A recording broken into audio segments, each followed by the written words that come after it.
to Lauren's Story Time.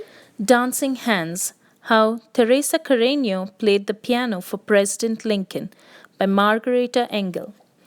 When Teresa was a little girl in Venezuela, Mama sang lullabies while Papa showed Teresita how to let her happy hands dance across all the beautiful dark and light keys of a piano.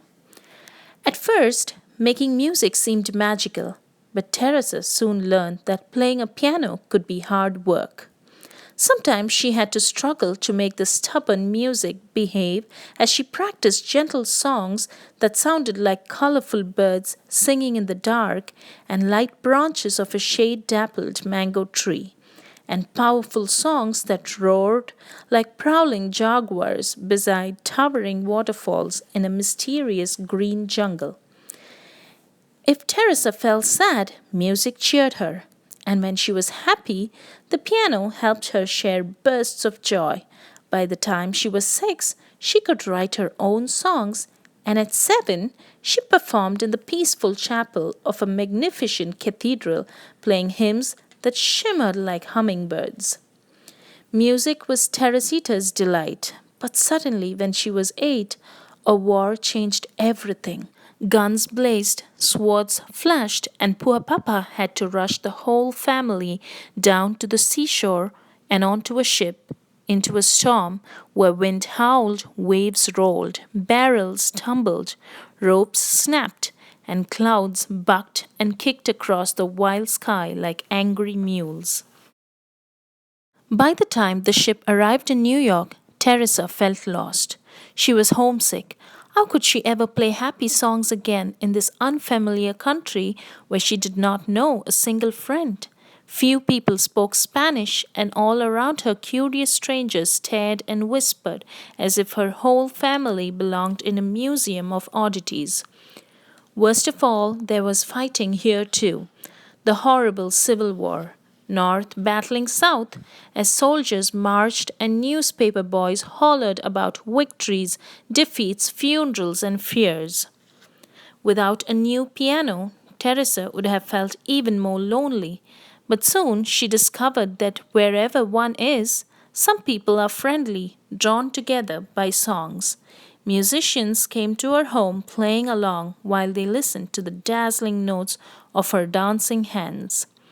Determined to improve, Teresa practiced graceful waltzes and sonatas, booming symphonies, and lively folk songs, her strong hands accepting the challenge of life's many dark and light moods. People began to call her the piano girl. Her picture was in the newspaper and on posters advertising concerts where she performed with great orchestras that invited her to play solos. Teresa triumphed in enormous theaters where children clapped and cheered while their parents stood up and tossed roses. With Papa at her side, she traveled to elegant cities, and by the time she was 10, the piano girl grew so famous that she received amazing invitations, including one so special that she could hardly believe her eyes. President Abraham Lincoln wanted her to play for his whole family at the White House. But the country was still at war. So Teresa arrived in Washington, D.C. at a time when freed slaves were signing up to be soldiers. The injured moaned and the nurses groaned from the sheer weariness of caring for so many fevers and wounds. Not long ago, the president's young son had fallen sick and had died. Men argued about battles lost, battles won, speeches made, victory delayed. Teresa began to worry. How could music soothe so much trouble? Poor Abraham Lincoln. Teresa hoped she could entertain the president, his grieving wife, and their 2 surviving sons. Her fingers might stumble, the rhythms emerging too slow or too fast. But Teresa was brave, and she believed in trying her best. So she entered the White House silently, clutching Papa's hand fiercely as they stepped into a room so red that it looked like a storm or a sunrise.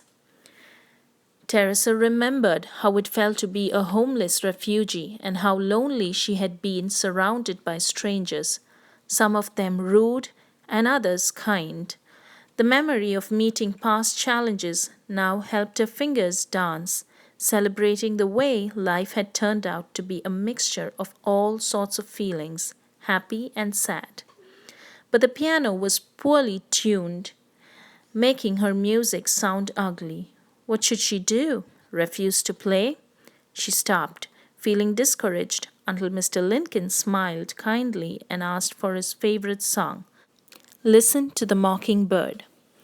Teresa knew she could play this lively piece even on an imperfect piano, so her fingers leaped across all the glorious dark and light keys, improvising the way mockingbirds do, the melody changing as she went along. Music swirled, twirled, and soared on wings of sound. The president listened quietly to notes that rose, swayed, rippled, and dipped like a bird in a blue sky above a green forest. He closed his eyes, nodded his head, stretched his long fingers, and tapped the tips of his shiny nose.